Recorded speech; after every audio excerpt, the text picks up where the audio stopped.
আইভীকে গ্রেফতার করে নিয়ে যাওয়ার পথে পুলিশের গাড়িবহরে আওয়ামী লীগ নেতাকর্মীদের হামলা।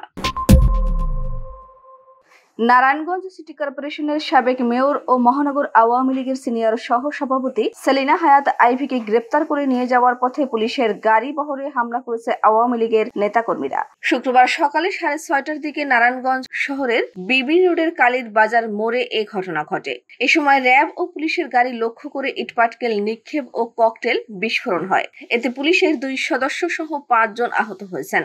প্রত্যক্ষদর্শী সূত্রে জানা যায়, আজ সকালে সেলিনা হায়াৎকে গ্রেফতারের পর তাকে নিয়ে র্যাব ও পুলিশের 15টি গাড়ি ডিবি কার্যালয়ের দিকে রওনা হয়। এ সময় 30 থেকে 40 জন আওয়ামী লীগের নেতাকর্মীরা হামলা চালায়, ইটপাটকেল নিক্ষেপ করে। এরা সবাই ছাত্রলীগ ও যুবলীগের কর্মী।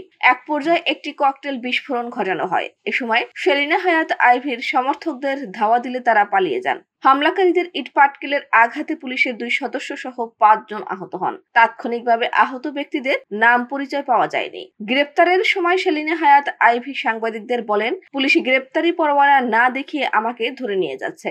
জয় বাংলা, জয় বঙ্গবন্ধু বলা যদি অপরাধ হয়ে থাকে তাহলে আমি অপরাধী, কিন্তু নারায়ণগঞ্জে 21 বছরের সেবায় কোনো দল কিংবা ব্যক্তিকে আঘাত করার মতো কিছু কখনো করিনি। যখনই নারায়ণগঞ্জে হত্যাকাণ্ড ঘটেছে তখনই প্রতিবাদ করেছি। কোনো অপরাধ না করে অপরাধী হিসেবে আমাকে গ্রেফতার করা বৈষম্য হয়েছে। আমি বিগত সময়ের মতো নারায়ণগঞ্জবাসীকে পাশে চাই। তবে নারায়ণগঞ্জবাসী তার কথার প্রতিবাদ জানিয়ে বলেন, তার শাসনামলে ভয়ে তার সন্ত্রাসী বাহিনীর অত্যাচারে ঘরে মাথা দিতে পারেনি, সব সময় ভয়ে ভয়ে থাকছে। ওই অভিযানে উপস্থিত ছিলেন অতিরিক্ত পুলিশ সুপার মোহাম্মদ হাসানুজ্জামান। তিনি প্রথম গণমাধ্যমকে বলেন, সেলিনা হায়াৎকে গ্রেফতার করে নিয়ে আসার সময় পুলিশের গাড়িবহরে হামলা ও ইটপাটকেল নিক্ষেপের ঘটনা ঘটেছে।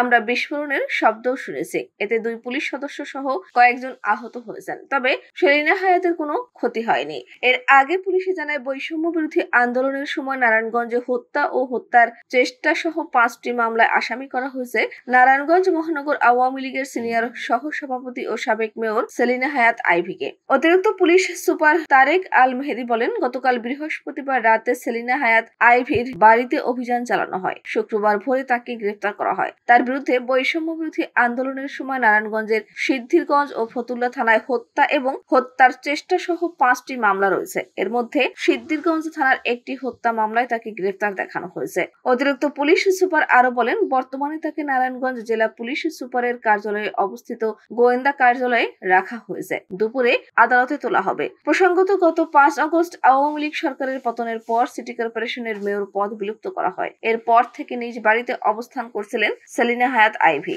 এর আগে শুক্রবার ভোরে শহরের দেওভোগ এলাকার চুনকা কুটির থেকে আইভীকে গ্রেফতার করে পুলিশ। আইভীর গ্রেফতারের খবরে তার সমর্থকরা রাস্তায় নেমে এলে পুরো এলাকায় উত্তেজনা ছড়িয়ে পড়ে।